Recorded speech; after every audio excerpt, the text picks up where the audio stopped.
Welcome to the presentation of Intea's Q3 report. My name is Charlotta Wallman Hörlin, and I'm the CEO of Intea. Sitting next to me here is CFO Magnus Ekström. Good morning, everybody.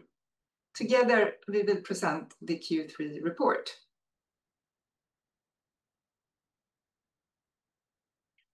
To begin with, we can conclude that we are leaving a strong and stable third quarter behind.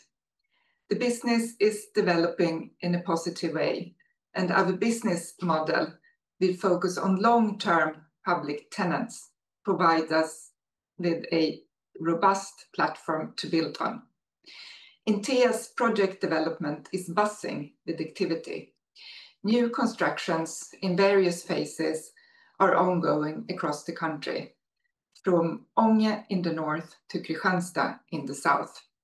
We currently have ongoing projects of more than 12 billion kronor. This summer, we acquired a portfolio of security properties from Specialfastigheter. The acquisition was completed on 1st of October. I will come back to that shortly. As usual, there's high activity within our local asset management organization. During this quarter, a new agreement was signed with the Swedish Police Authority in Linköping, which includes both an extension of the existing agreement and a project to create new premises. I will come back to this too. As we grow with new projects and properties, we have also strengthened the organization during the summer and autumn, both within asset management and project development. Yesterday, we signed a new 14-year green loan with the Nordic Investment Bank. The loan will be used to finance the new Justice Center in Kristianstad. Credit and capital markets remain relatively strong, and we see that credit margins are declining. Now, Magnus will walk you through the financials. Yes, thank you, Lotta. And this period, the first 3 quarters, is mainly driven by project completions in 2024 and 2025, and also acquisitions that we did in Q4 last year, and also indexation. And if we summarize the first 3 quarters, we have a contracted rent of 1.5 billion. We also have a property value of 25.7 billion with a running yield of 5.5%. The rental value has increased and is now up to 1.1 billion. And this gives us also a high cash flow from our operations, as you can see, with a surplus ratio of just under 85%. Our ICR for the last 12 months increased to 3.4 times, and the LTV amounted to 46.3%. And if you look into the Q3 figures, it's pretty much the same as the first 3 quarters, and even better, I must say. We have a rental income increase in 30%, and like-for-like 2.4%. The increase in profit from property management is 85.8%. And this is also mainly driven to NOI from completed projects, as I said in the beginning, and also the additional rental income from acquisitions in Q4 2024.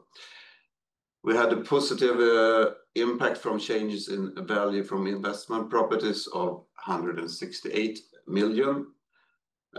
Positive impact from changes in value from interest rate swaps of 124 million, mainly due to change in long-term market interest rates. And we also took a write-down of 70 million of our hydropower plants. And this gives us a profit after tax of 410 million for Q3. The acquisition from Specialfastigheter was completed on 1st of October, so it is not yet included in the figures for Q3. Through this acquisition, we add 7 additional prison facilities in security class 2 and 3, located in the Mälardalen and Malmö region. Intea already owns and develops 5 prison facilities. With this acquisition, we see opportunities to further support the Swedish Prison and Probation Service in developing its operations. The acquisition also included 4 SIS institutions, and we look forward to working with the National Board of Institutional Care as a new tenant. The underlying property value in the transaction amounted to nearly 1.4 billion. The lettable area totals just over 78,000 square meters, and the annual rental value is just over 190 million. Here you can see examples of ongoing projects. The custody unit project in Västerås is in full production. The investment is estimated at just under 2.8 billion, of which approximately 2 billion remains to be invested. The rental value amounts to approximately 225 million. In September, an agreement was signed with the Swedish Police Authority to expand the premises at Garnisonen in Linköping for the Police Authority's National Forensic Center, NFC, by just over 5,000 square meters. The new premises consists of laboratory spaces, among other things.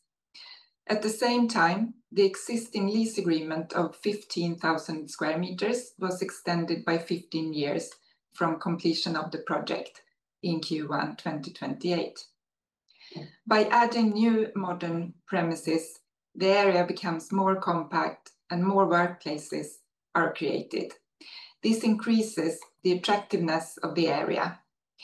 Once the new premises are completed, the police authority's total lease at the Garnisonen area will amount to approximately 50,000 square meters lettable area. With the zoning plan for the Garnisonen area, which have added 66,000 square meters of building rights, we can meet both existing and new tenants' needs of premises for a long time to come. Lastly, the Viskan prison, which was taken into use by the Swedish Prison and Probation Service earlier this year, is being expanded by 120 places. The investment is estimated at just over 240 million, with a rental value of 28 million. And if we go to the project portfolio, we now have a total current investment volume of 12.6 billion, and we estimate an additional rental income from our ongoing projects of approx 58%. We have a high average lease period in those projects and an estimated additional NOI of 870 million. And the rental value will be around 2.5 billion when completion of all projects, and that's an increase with just over 900 million. Intea has a goal that more than 90% of the rental income should come from public sector tenants. At the end of the quarter, the share amounted to 96.7%, an increase from 95.7% at year end. The average lease term with public sector tenants has increased to 8.5 years from 7.8 years at year end. Our earning capacity, before I go through it, I must say that the acquisition from Specialfastigheter is not included in these figures. And if we look at the earning capacity, it has increased both in rental income as well as for income from property management. It was up 4.1% since last quarter, and this is also mainly driven by acquisitions and completed projects, but also working with our NOI. The property value has increased with almost 2 billion during the first 3 quarters. The current yield is 5.5% and is based on our NOI in the earning capacity. The increase in yield in the Q2 is mainly due to completion of projects, completion of a project in the Justice segment with a higher initial yield than the average yield that we have in the portfolio. We have a good cash flow from our operations that we could use for coming investments, and on our last 12 months basis, we have a cash flow from operating activities of approx 730 million and a total investment of approx 2.5 billion. Our financial position is strong. We have an LTV of 46.3%.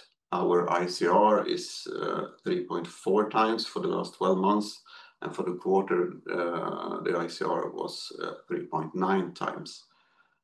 And if we look at the adjusted net debt EBITDA, where we exclude debt from projects, it has decreased to 8.1 in Q3.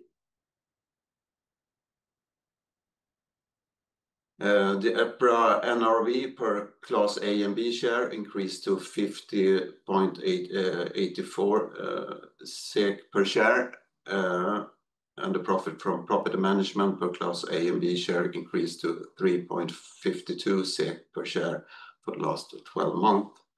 So we have a strong track record for growth, both for EPRA NRV and from profit from property management, and it has increased for the last 12 months. And if we look at the growth in EPRA NRV and profit from property management since 2018, the average growth was around 16% for NRV and 20% for the profit from property management.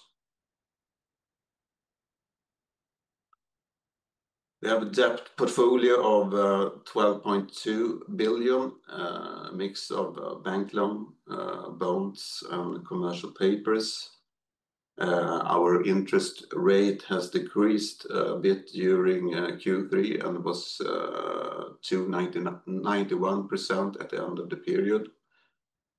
And we now have a total of 13.8 billion in swaps and a hedging rate of 130% at the end of the period. During the year, we have been active in the interest market and did the interest swaps mainly in the first half year. We did interest swaps of 3.5 billion and also extended existing swaps. Our duration is 4.7 years at the end of the period, and our duration in capital binding was 2.4 years, and we're currently working to prolong the duration for capital binding. Finally, we have good access to capital with unutilized credit facilities of just over 5 billion. And finally, we have not been active in the bond market during Q3. However, we intend to issue a bond probably in Q4. The spreads has come down, and currently, I believe we could issue a 5-year bond around 115 bips. So for the moment, the capital market is good, I think. And with that said, I hand over to you, Lotta. Thank you, Magnus. We are seeing more and more signs that the transaction market is gradually opening up.